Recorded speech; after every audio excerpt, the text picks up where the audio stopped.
जय श्री कृष्णा। राधे राधे। प्रिय भक्तों, आप सभी को भादो मास के शुक्ल पक्ष की पर्वतनीय एकादशी की हार्दिक शुभकामनाएं। भादो मास के शुक्ल पक्ष में पड़ने वाली एकादशी को पर्वतनीय एकादशी के नाम से जाना जाता है। कुछ स्थानों पर इसे जल झूलनी एकादशी के नाम से भी जाना जाता है। आज के दिन भगवान श्री विष्णु और महालक्ष्मी जी के साथ साथ एकादशी माता की भी पूजा की जाती है। यह एकादशी सभी प्रकार के सुखों और वाजपेयी यज्ञ के बराबर फल को देने वाली है। आज के दिन भगवान के वामन अवतार की भी पूजा की जाती है। तो आज हम आपके साथ सुनने जा रहे हैं पर्वतनीय एकादशी की बड़ी ही दुर्लभ कथा।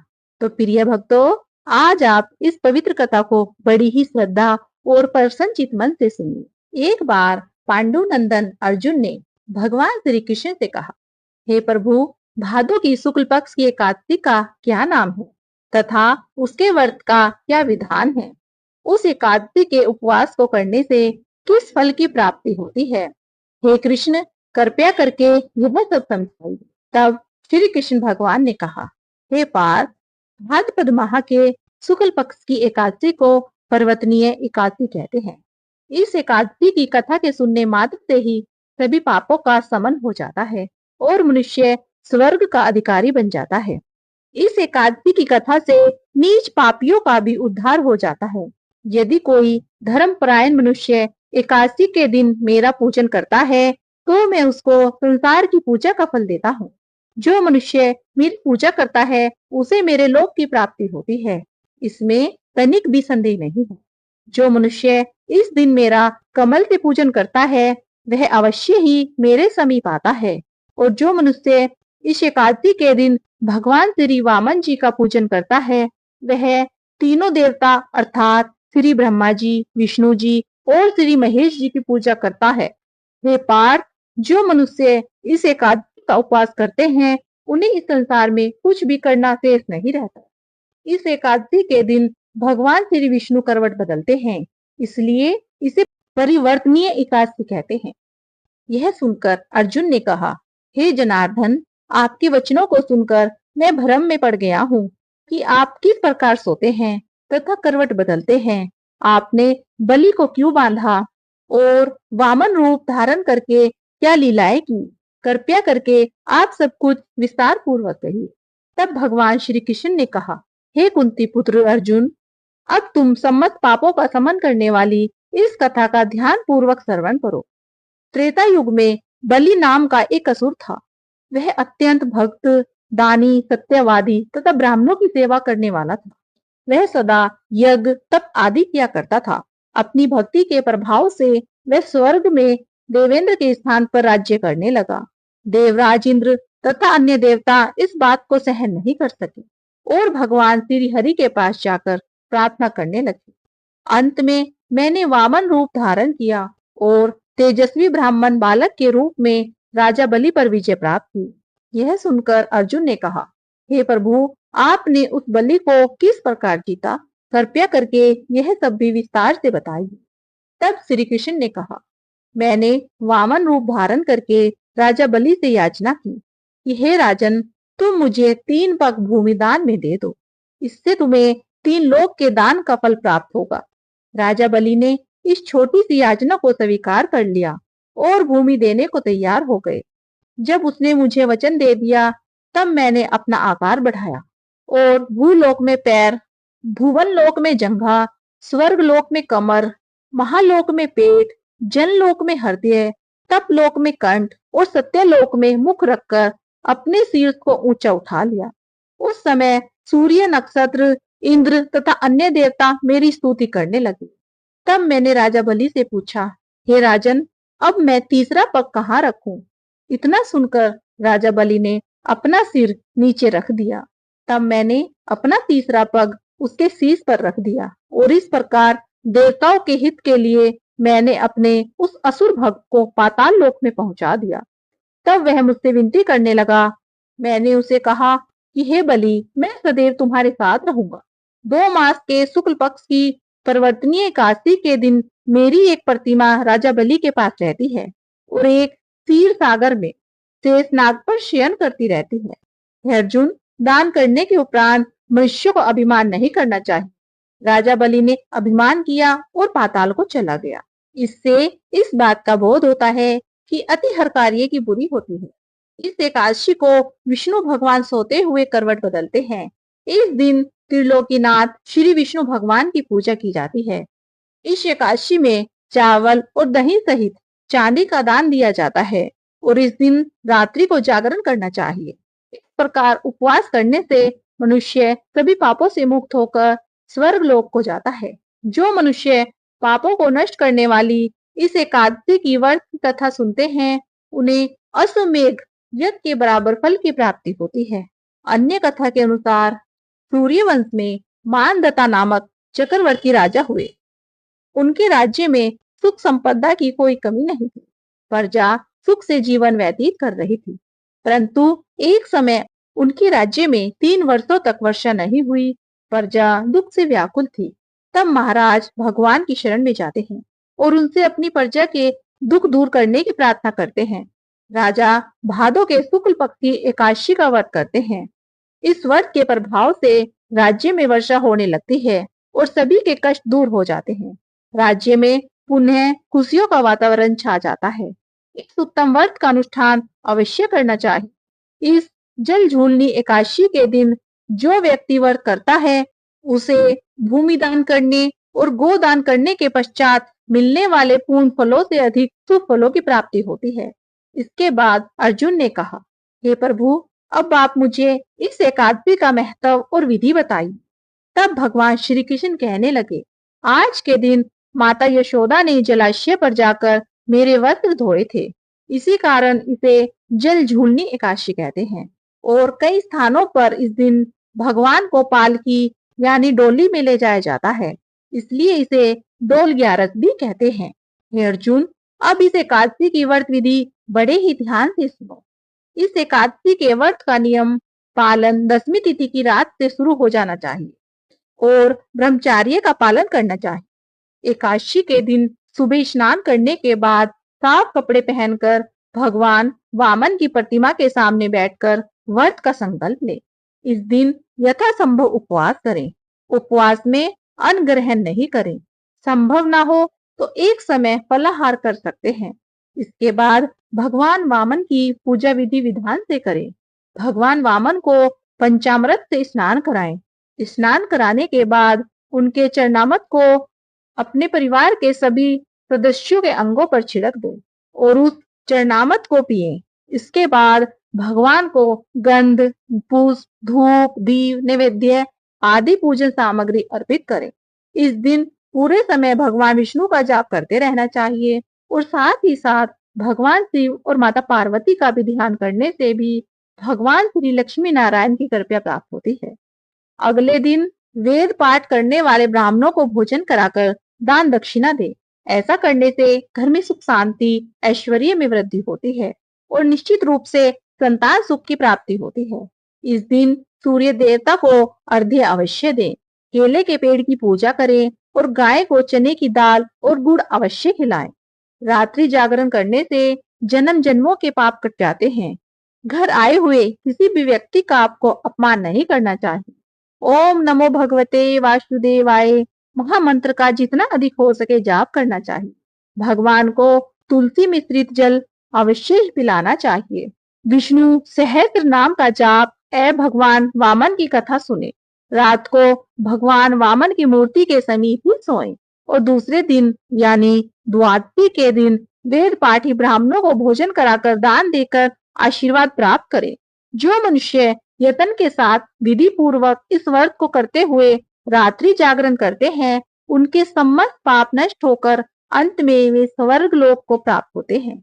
इस एकादशी की कथा के श्रवण मात्र से वाजपेयी यज्ञ का फल प्राप्त होता है। तो प्रेम से बोलिए श्री लक्ष्मी नारायण भगवान की जय, शिव शंकर भगवान की जय, माता पार्वती की जय। आइए अब सुनते हैं एकादशी माता की कथा।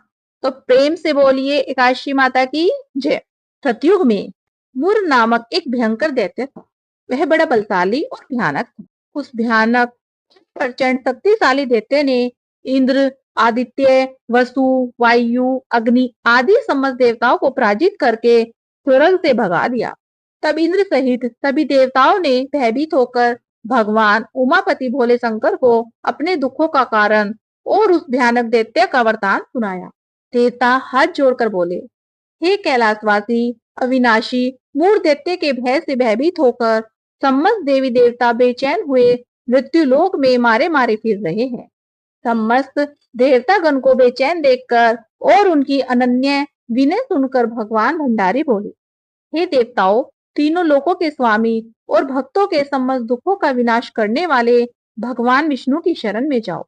वे अवश्य ही तुम्हारे इस महान कष्ट का निवारण करें। भगवान शिव जी की यह बात सुनकर इंद्र सहित सभी देवता एकत्रित होकर क्षीर सागर, जहाँ शेषनाग की सैया पर भगवान कमलापति शयन कर रहे थे, वहां जा पहुंचे। वहां पहुंचकर भगवान विष्णु को सोते हुए देखकर सभी देवता हाथ जोड़कर और नतमस्तक होकर स्तुति करने लगे। देवताओं ने कहा, हे शंख, चक्र, गदा, पद्मा तथा वनमालाओं से सुशोभित देवादि देव, हे देवताओं द्वारा स्तुति करने योग्य आपको कोटि कोटि प्रणाम है। हे सुर नर मुनि जन की रक्षा करने वाले महाप्रभु, आपको बारंबार नमस्कार है। हे दया के धाम प्रभु, हमारी रक्षा कीजिए। दैत्य से भयभीत होकर हम आपकी शरण में आए हैं। आप ही इस समस्त ब्रह्मांड के कर्ता धर्ता और माता पिता हैं। आपकी उत्पत्ति और पालन करता तथा संहार करने वाले, आपको शांति प्रदान करने वाले हैं। आप ही इस समस्त ब्रह्मांड के कर्ता धर्ता और माता पिता हैं। आप ही उत्पत्ति और पालन करता है तथा संहार करने वाले और सबको शांति प्रदान करने वाले हैं। आकाश और पाताल भी आप ही हैं। आप ही हम सबके पितामह हैं। सूर्य, चंद्र, अग्नि, वायु, ब्रह्म आप ही हैं। आप सर्वव्यापक हैं। आपके अतिरिक्त चर अचर कुछ भी नहीं है। हे महाप्रभु, दैत्य मूढ़ ने हमें पराजित करके स्वर्ग से भगा दिया है। हम सब देवता इधर उधर मारे फिर रहे हैं। हे मधुसूदन, आप उन दैत्यों से हमारी रक्षा कीजिए। देवताओं की यह विनती सुनकर भगवान कमलापति बोले, हे देवताओं, ऐसा मायावती दैत्य कौन है? उसमें कितना बल है? वह किसके आश्रय है तथा वह कहाँ रहता है? यह सब मुझसे कहो। भगवान विष्णु की यह बात सुनकर देवराज इंद्र बोले, हे प्रभु, प्राचीन काल में नाड़ीजद नाम का एक राक्षस था। उसी का पुत्र महाबलशाली महापराक्रमी विश्वविख्यात मुर नाम का दैत्य है। वह चंद्रावती नामक नगरी में रहता है। उस महाअसुर ने समस्त देवताओं को स्वर्ग से निकाल के अपना अधिकार वहां पर कर लिया है। उसने इंद्र, अग्नि, वरुण, कुबेर, यम आदि सबके स्थानों पर अपना अधिपत्य जमाकर और स्वयं सूर्य बनकर प्रकाश करता है। हे असुर निकंदन, उस दैत्य का संहार करके हम सब देवताओं की रक्षा कीजिए। हम सब आपकी शरण में आए हैं। इंद्र के यह वचन सुनकर भगवान कमलापति बोले, हे देवताओं, तुम घबराओ मत। मैं शीघ्र ही तुम्हारे शत्रु का संहार करूंगा। तुम अब चंद्रावती नगर को चलो। समस्त देवताओं सहित भगवान विष्णु जी चंद्रावती नगर को चल दिए। उस समय दैत्य राजमुर दैत्य सेना सहित युद्ध भूमि में बड़े अभिमान से गरज रहा था। उस महान दैत्य की घोर गर्जना को सुनकर सब देवता भयभीत होकर चारों दिशाओं में भाग खड़े हुए। यह देखकर भगवान विष्णु रणभूमि में पहुंच गए। भगवान विष्णु को रणभूमि में देखकर दैत्य दल ने नाना प्रकार के अस्त्रों से भगवान विष्णु पर प्रहार किया। भगवान ने यह देखकर अपने तीखे बाण छोड़े, जो नागों की तरह लहराते हुए दैत्य के अंगों को बांधने लगे। सभी दैत्य उनके हाथों से मारे गए। केवल दैत्य राजमुर ही जीवित बचा। दैत्य राजमुर अविचल भाव से भगवान के साथ युद्ध करता रहा। यह देखकर सुर समाज अत्यंत बेचैन होने लगा। भगवान जो भी तीक्ष्ण बाण उसके शरीर में मारते, वे उसके अंग में पुष्प के समान लगते। शस्त्रों से उस महान दैत्य का शरीर छिन्न भिन्न हो गया, परंतु वह फिर भी युद्ध करता रहा। इसके बाद भगवान और दैत्य का युद्ध होने लगा।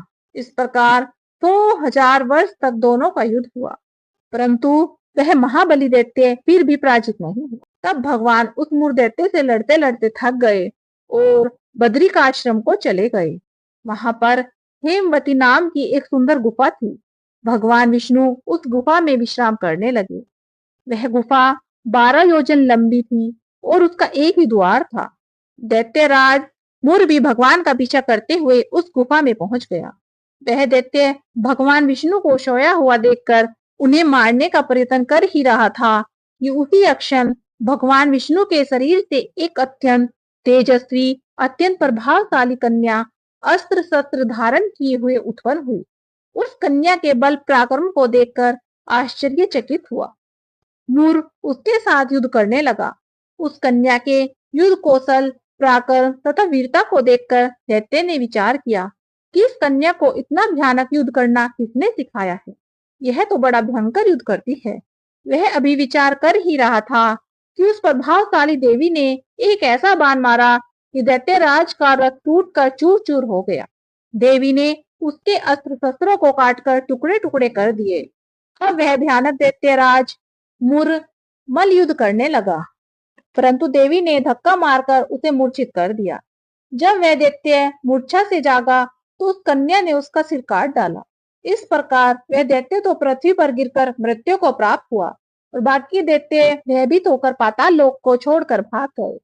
जब भगवान विष्णु की निद्रा टूटी तो उन्होंने मुर दैत्य के कटे हुए सिर तथा दोनों हाथ जोड़कर खड़ी हुई एक कन्या को देखा। भगवान ने उस कन्या से पूछा, हे देवी, जिस दैत्य के भय से इंद्र आदि सभी देवता भयभीत होकर स्वर्ग को छोड़कर भाग गए थे, उसको किसने मारा? वह कन्या कहने लगी, भगवान, जब आप निद्रा में थे तब यह दैत्य आपको मारने के लिए आया था। उस समय आपके शरीर से उत्पन्न होकर मैंने इस दैत्य का वध किया है। यह सुनकर भगवान विष्णु बोले, हे देवी, तुमने इस दैत्य को मारकर देवताओं पर बड़ा उपकार किया है, अतः तुम इच्छा अनुसार वर मांगो। तब वह देवी बोली, भगवान, यदि आप मुझे वरदान देना चाहते हैं तो यह दीजिए कि जो मेरा व्रत करे उसके सब पाप नष्ट हो जाएं और वह अंत में मोक्ष को प्राप्त हो। रात्रि को भोजन करने वाले को आधा फल और एक बार भोजन करने उसको भी आधा फल प्राप्त हो। और जो मनुष्य भक्ति पूर्वक मेरे व्रत को करे वह निश्चय ही आपके लोक को प्राप्त हो। और जो कोई मेरे व्रत में एक बार भी भोजन ना करे उसको धर्म, धन और मुक्ति प्राप्त हो। भगवान ने कहा, हे कल्याणी, ऐसा ही होगा। मेरे और तुम्हारे भक्त एक ही होंगे और वे जीवन में सभी सुखों को प्राप्त करेंगे। अंत में मेरे लोक को प्राप्त होंगे। क्योंकि तुम एकादशी को उत्पन्न हुई हो, अतः तुम्हारा नाम एकादशी होगा। तुम मुझे सब तिथियों में सबसे प्रिय हो, इस कारण तुम्हारे व्रत का फल सभी तीर्थों में सबसे अधिक फलदायी होगा। भगवान के ऐसे उत्तम वचनों को सुनकर वह देवी अत्यंत प्रसन्न हुई। भगवान श्री कृष्ण आगे कहते हैं, युधिष्ठिर, फिर सब व्रतों में एकादशी का व्रत सर्वश्रेष्ठ है। एकादशी व्रत करने वालों को मैं मोक्ष पद देता हूँ। उनके शत्रुओं का नाश एवं सम्मत विघ्नों को नष्ट करता हूँ। यह मैंने एकादशी की उत्पत्ति का सब वृतांत तुम्हें सुनाया है। एकादशी पापों को नष्ट करने वाली है, सिद्धि देने वाली है। जो मनुष्य इस एकादशी महात्म को पढ़ता अथवा सुनता है उसको अश्वमेध यज्ञ का फल प्राप्त होता है। तो प्रेम से बोलिए एकादशी माता की जय, भगवान विष्णु की जय। अब हम सुनेंगे 11 माता की दूसरी कहानी। एक बार एक राज्य में एक राजा रहा करता था। राजा बहुत ही बुद्धिमान और बलशाली था। राजा सदा ही अपनी प्रजा का बहुत अच्छे से ध्यान रखता था। उनकी प्रजा भी राजा को बहुत पसंद करती थी। राजा की दो बेटियां थी। राजा अपनी दोनों बेटियों से बहुत प्रेम करता था। राजा की छोटी बेटी देखने में बहुत सुंदर और आकर्षित थी और राजा की बड़ी बेटी छोटी बेटी के मुकाबले थोड़ी कम सुंदर थी। राजा की छोटी बेटी एकादशी माता की पूजा किया करती थी और सभी लोग राजा की छोटी बेटी से बहुत प्रेम करते थे और बहुत प्रशंसा किया करते थे। राजा भी अपनी छोटी बेटी को बड़ी बेटी से अधिक प्रेम करता था, जिसके कारण राजा की बड़ी बेटी को अपनी छोटी बहन से ईर्ष्या होने लगी। राजा की दोनों बेटियां जब बड़ी हो गई तब एक पड़ोस के राज्य में रहने वाले राजकुमार से बड़ी बेटी के लिए रिश्ता आया। लेकिन जैसे ही उस राजकुमार की नजरें राजा की छोटी बेटी पर पड़ी तो वह राजकुमार राजा की छोटी बेटी पर आकर्षित हो गया और छोटी बेटी से पहली नजर में प्रेम करने लगा।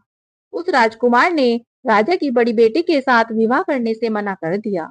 और उसने राजा से कहा, हे राजन, मैं आपकी छोटी बेटी से विवाह करना चाहता हूँ। यह सब देखकर राजा की बड़ी बेटी अपनी छोटी बहन से बहुत क्रोधित हो गई और अपनी छोटी बहन को अपना दुश्मन मान बैठी। राजा की बड़ी बेटी ने अपनी छोटी बहन को जान से मारने का उपाय सोचा। राजा की बड़ी बेटी ने अपनी छोटी बहन को मारने के लिए सबसे पहले एक लड्डू में जहर मिलाकर अपनी बहन को दे दिया और उसको लड्डू खाने के लिए कहा। लेकिन लड्डू खाने के बाद भी छोटी बहन को कुछ नहीं हुआ। बड़ी बहन यह देखकर बहुत आश्चर्यचकित हो गई, लेकिन उसने हार नहीं मानी। जब उसकी छोटी बहन रात में कमरे में सो रही थी, तब उसने एक मटके में सांप रखकर उसके कमरे में छोड़ दिया। लेकिन सांप भी छोटी बहन का कुछ नहीं कर पाया। जिसके बाद बड़ी बहन ने अपनी छोटी बहन से कहा, हे बहन, चलो हम लोग कुएं से पानी भरकर लाते हैं। जिसके लिए वह अपनी छोटी बहन को पानी भरने के बहाने से कुएं के पास ले गई और उसने अपनी छोटी बहन को कुएं में धक्का दे दिया।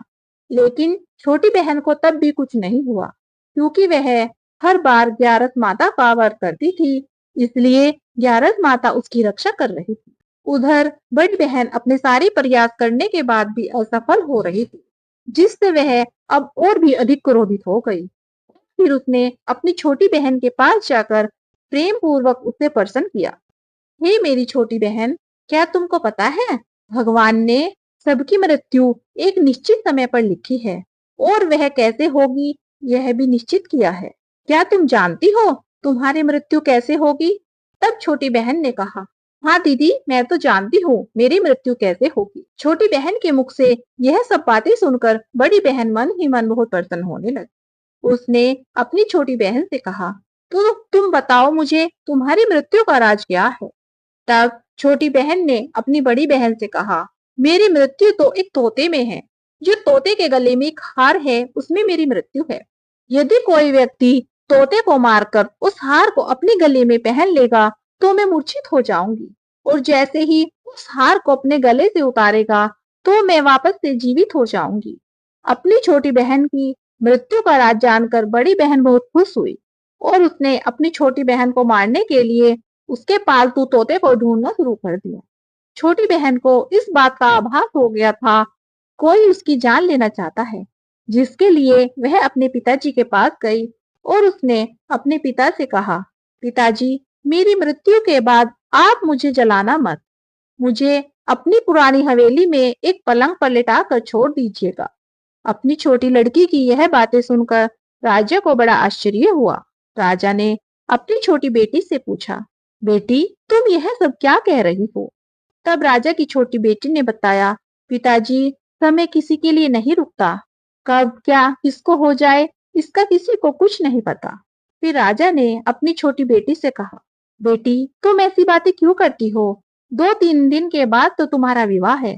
लेकिन छोटी बेटी ने अपने पिता को ऐसा करने पर मजबूर कर दिया और उनसे वचन ले लिया। राजा ने भी अपनी छोटी बेटी की बात स्वीकार कर ली और 2-3 दिन के बाद जब शादी का समय आया, तब राजकुमार बारात लेकर राजा के घर आया। राजकुमार राजा की छोटी बेटी का विवाह शुरू हो गया।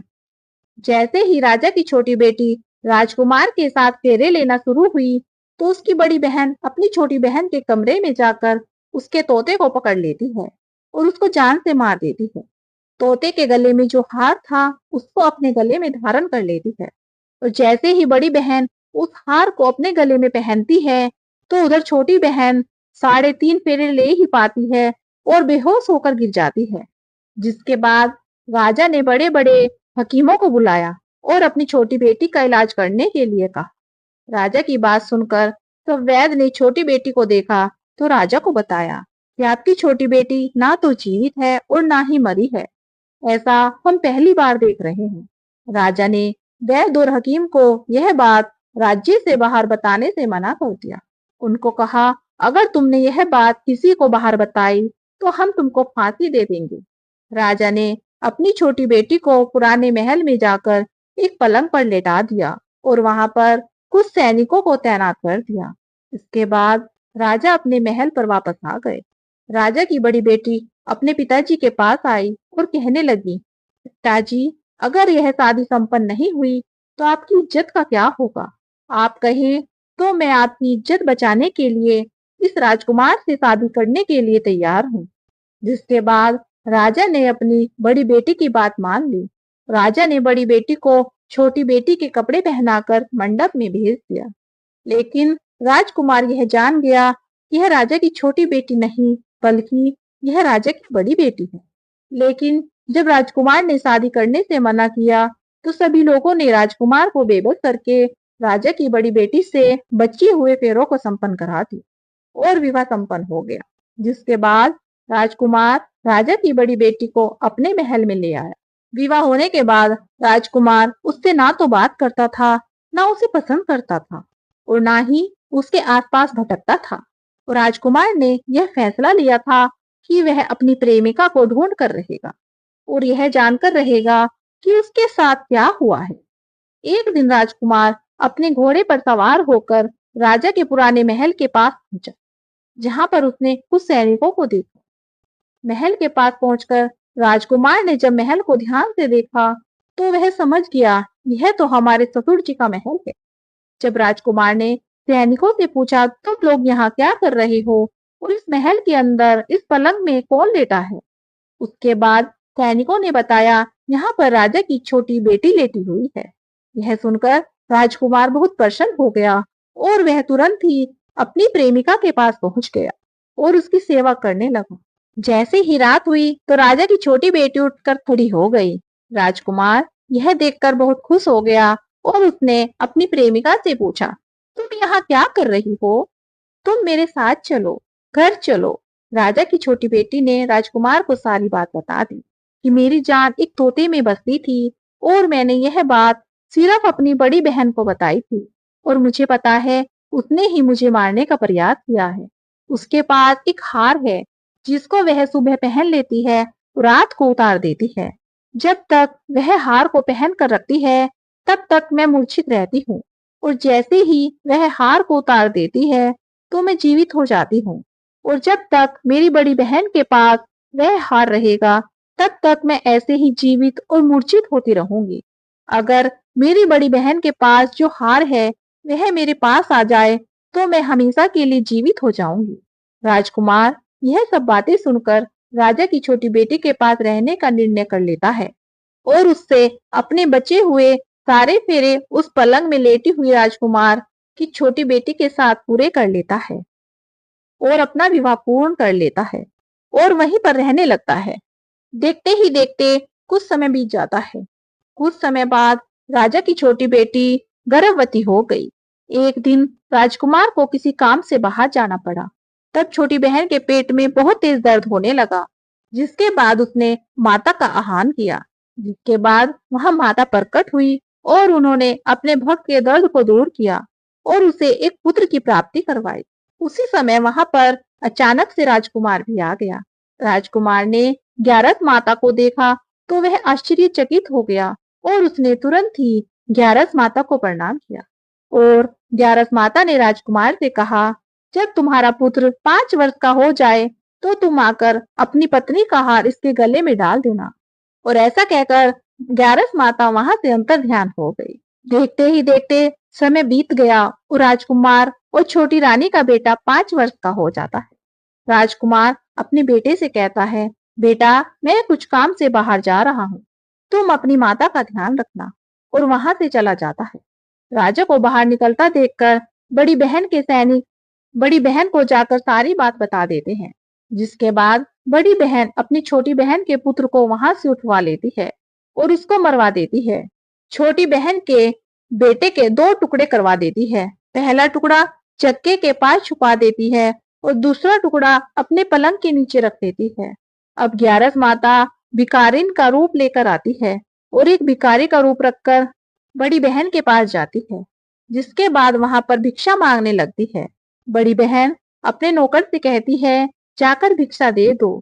लेकिन जैसे ही नौकर ग्यारस माता को भिक्षा देने के लिए आते हैं, तो वह मना कर देती हैं और कहती हैं, मैं तुम्हारी महारानी से ही भिक्षा लूंगी। जिसके बाद बड़ी बहन स्वयं भिक्षा देने के लिए ग्यारस माता के पास आती है। तब माता एक बिल्ली का रूप लेकर उसके कमरे में चली जाती हैं। वहां पर छोटी बेटी के पुत्र के दोनों टुकड़ों को आपस में जोड़ देती हैं और उसे जीवित कर देती हैं। फिर उसे वहां से छोटी राजकुमारी के पास ले जाती। एक दिन राजकुमार अपने बेटे को लेकर अपनी पत्नी बड़ी रानी के पास जाता है और उससे कहता है, तुम इस बालक का ध्यान रखना। अगर तुम इस बच्चे का अच्छे से ध्यान रखोगी तो मैं तुमसे बात करूंगा। एक दिन राजकुमार अपने बच्चे से कहता है, तुम अपनी माता से उनके गले का हार मांग लो। तो बालक अपने पिता की बात मानकर राजकुमार का लड़का अपनी बड़ी रानी के पास जाता है और कहता है, माँ मुझे तुम्हारा हार चाहिए। यह सुनकर पहले तो बड़ी रानी बहुत क्रोधित होती है, पर उसको याद आता है कि राजकुमार ने कहा था अगर मैं इस बच्चे का ध्यान अच्छे से रखूंगी तो वह मुझसे बात करेंगे, जिसके कारण वह हार उस बच्चे को दे देती है और वह बालक तुरंत हार को ले जाकर अपने पिता को दे देता है। तभी राजकुमार अपने बेटे को लेकर वहां से जाने लगता है और अपनी पत्नी से कहता है, तुम हमारे लिए खाना बनाकर रखना, मैं शाम को आकर तुम्हारे साथ खाना खाऊंगा। और वह अपने बेटे को लेकर वहां से चला जाता है, जिसके बाद वह राजा के पास जाता है और उनको सारी बातें बता देता है। राजा अपनी बड़ी बेटी की यह करतूत सुनकर बहुत क्रोधित होते हैं और अपनी परवरिश पर दोष देने लगते हैं। राजकुमार को अपनी छोटी बेटी के साथ रहने के लिए आदेश दे देते हैं। इस प्रकार 11 माता की कृपा से राजकुमार और राजा की छोटी बेटी सुख पूर्वक रहने लगते हैं। तो प्रेम से बोलिए एकादशी माता की जय, महालक्ष्मी मैया की जय, भगवान विष्णु जी की जय। आइए अब सुनते हैं राधा रानी की इस पवित्र कथा। एक गांव में रमा नाम की एक स्त्री थी। उसके विवाह को 5-6 वर्ष हो गए थे, लेकिन उसकी कोई संतान नहीं थी। एक बार श्री राधाष्टमी का उत्सव आया। गांव की औरतें बरसाना जा रही थी। औरतों ने कहा, तुम भी बरसाना चलो, राधा रानी बड़ी दयालु हैं, तुम्हारी गोद जरूर भर देंगी। वह स्त्री कई महीनों से घर से बाहर नहीं निकली थी, इसलिए उसके पति और सास ने भी उसे जाने की आज्ञा दे दी। बस उसने मन में ठान लिया कि राधा रानी मेरी गोद जरूर भरेंगी।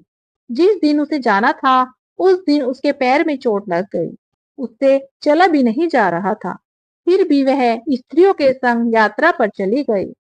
सारे रास्ते राधे राधे कृष्णा कृष्णा जी का जप और कीर्तन करती हुई गई और बरसाना पहुंचकर नहा धोकर राधा जी के मंदिर में जाने के लिए तैयार हुई। राधा जी के महल में जब जाते हैं तो ऊपर बहुत सी सीढ़ियां चढ़नी पड़ती हैं। जैसे ही वह सीढ़ियां चढ़ने लगी तब वह उन स्त्रियों से बोली, तुम लोग आगे आगे चलो, मैं धीरे धीरे सीढ़ियों से आती हूँ, क्योंकि मेरे पैर में चोट लगी है, इस वजह से जो जल्दी जल्दी नहीं चला जा रहा। 2-4 सीढ़ी चढ़ने के बाद उसका पैर मुड़ गया और वह नीचे गिरने लगी। तभी एक 7-8 साल की कन्या ने उसका हाथ पकड़ लिया। रमा बोली, बेटी आज अगर तुम ना होती तो मैं नीचे गिर गई होती। तब कन्या बोली, माता ऐसे कैसे मैं तुम्हें गिर जाने देती। तब रमा ने पूछा, बेटी तुम्हारा क्या नाम है। वह बोली, लाडो नाम है मेरा, यहीं पास में रहती हूँ। वे दोनों सीढ़ियों पर बैठ गई। लाडो कहने लगी, माता मेरे लिए क्या लाई हो। वे सोचने लगी, ना कोई जान ना पहचान और लाडो ऐसी बात कर रही है। फिर रमा ने कहा, लाडो मैं कल तुम्हारे लिए कुछ न कुछ अवश्य लेकर आऊंगी, तुम्हें क्या पसंद है। तब लाडो कहने लगी, मुझे नथली पसंद है, गले का हार, कान के कुंडल, चूड़ियां, मेहंदी, घाघरा, चोली, यह सब पसंद है, कुछ भी ले आना। इतना कहकर वह बालिका वहां से चली गई। जैसे तैसे रमा मंदिर में दर्शन करके लौट आई। फिर रमा उस बालिका के बारे में सोचने लगी और बाजार में उसने गले का हार और चूड़ियां उसके लिए ली और अगले दिन वही जहां वह मिली थी लाडो का इंतजार करने लगी। फिर लाडो उसको उसी जगह पर मिली। चूड़िया और गले का हार जैसे ही उसे दिया वह बोली, बस इतनी सी चीजें लाई हो, और वह मुंह फुलाकर बैठ गई। तब रमा बोली, अभी मैं 8 दिन यहाँ रहूंगी, रोज तुम्हारे लिए कुछ ना कुछ लाया करूंगी। यह सुनकर लाडो उसकी गोद में बैठ गई और गले से लग गई। रमा तो रोने लगी जैसे उसे एक संतान मिल गई। उसने खूब प्यार से उसके सिर पर हाथ फेरा। फिर ऐसे ही वह फिर चली गई। रमा ने मंदिर में आकर घाघरा और चोली उसके लिए बनवाए। ऐसे ही रोज कुछ ना कुछ वह उसे देती रहती। एक दिन रमा कहती है, यह सब सारी चीजें मुझे पहन कर तो दिखाओ। तो लाडो बोली, कल राधा अष्टमी है, मैं कल इसे पहनूंगी। इस बार लाडो के साथ एक लड़का भी था। उसे देखकर रमा ने कहा, आज पता नहीं मेरे मन में क्या आया, मैंने एक धोती और मोर पंख वाला मुकुट भी लिया है, क्या मैं इसे दे दूं? लाडो बोली, यह कलवा है, मेरे साथ रहता है। हाँ, तो इसे भी दे दो। ऐसा कहकर वे दोनों सामान लेकर चले गए। अगले दिन राधा अष्टमी थी। जब रमा सीढ़ियों पर आई, वहां उसे आज कोई नहीं मिला, ना वो लाडो, ना वो लड़का। बहुत इंतजार करने के बाद जब वह मंदिर में पहुंची तो वहां पर बहुत भीड़ थी। कीर्तन और नृत्य हो रहा था। इसी तरह भीड़ को चीरती हुई वह आगे पहुंची और वहां देखकर राधा जी को देखा और ठाकुर जी को देखा। तो रमा ने जो जो चीजें लाडो को दी थी, वह सारा सामान राधा जी और कृष्ण जी पहने हुए थे। वह तो पत्थर सी हो गई, आंखों से आंसू बहने लगे। उसे बात समझते देर न लगी कि वह लाडो कोई और नहीं, राधा रानी थी। और कलुआ कोई और नहीं, श्री कृष्ण भगवान थे। वह जगत के पालनहार उसके पास आते थे। राधा जी उसकी गोद में बैठती थी और उसे मातृ सुख प्रदान करती थी। वह तो जैसे बावली हो गई, दिन रात लाडो लाडो कहती रहती, पुकारती रहती। सब स्त्रियों से बोली, तुम लोग जाओ, मैं नहीं जाऊंगी। उसकी सास और उसके पति भी उसे लेने आए, पर वह साथ नहीं गई। अब तो वह प्रतिदिन सीढ़ियों पर बैठे बैठे आंसुओं से सीढ़ियों को धोती, पलकों से बुहारती। ऐसा करते करते उसे 30 वर्ष हो गए। एक दिन एक बालिका उसका हाथ पकड़कर उसे ऊपर ले आई। वहां आकर बोलती है, लो मैं आ गई, मैं ही हूँ तुम्हारी लाडो। ऐसा कहकर बाहें फैलाकर रमा को बुलाने लगी और अपने गले से लगा लिया। उस दिन रमा ऐसे गले लगी कि इस पार्थिव शरीर को छोड़कर सदा के लिए अपनी लाडो के पास चली गई। तो प्रेम से बोलिए, श्री राधा कृष्ण भगवान की जय हो, श्री बरसाने वाली की जय हो। प्रिय भक्तों, यदि आपको हमारा वीडियो पसंद आया हो तो प्लीज इसे लाइक कीजिए और हमारे चैनल को सब्सक्राइब कीजिए। जय श्री राधे, जय श्री कृष्ण।